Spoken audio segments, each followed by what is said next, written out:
বাংলা নববর্ষ মানেই বর্ণিল আয়োজন, গ্রামীণ সংস্কৃতির ছোঁয়া আর নানা আনন্দঘন মুহূর্তে নতুন বছরকে বরণ করে নেওয়া। রংপুরের পীরগাছা উপজেলায় বৈশাখে আলাদা করে নজর কেড়েছে গ্রাম বাংলার লাঠি খেলা। উপজেলা প্রশাসনের আয়োজনে সকালে একটি বর্ণাঢ্য শোভাযাত্রা বের হয় উপজেলা পরিষদ চত্বর থেকে। শিক্ষার্থীদের অংশগ্রহণে মুখর ছিল পুরো এলাকা।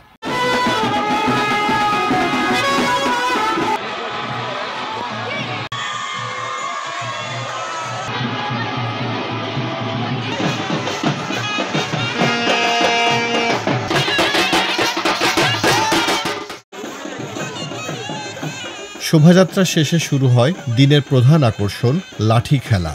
বাদ্যযন্ত্রের তালে তালে লাঠিয়ালরা দেখান তাদের চমকপ্রদ কসরত। রংপুরের বিভিন্ন এলাকা থেকে আসা দলগুলো অংশ নেয় এই খেলায়।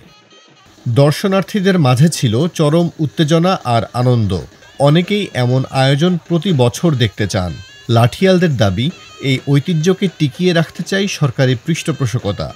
তা না হলে হয়তো আগামী প্রজন্ম জানবেও না যে একসময় এমন একটি খেলা ছিল গ্রাম বাংলায়। লাঠি খেলা শেষে উপজেলা পরিষদ হলরুমে অনুষ্ঠিত হয় এক মনোজ্ঞ সাংস্কৃতিক অনুষ্ঠান। এতে অংশ নেয় পীরগাছার বিভিন্ন শিক্ষা প্রতিষ্ঠান ও শিল্পকলা একাডেমির শিল্পীরা।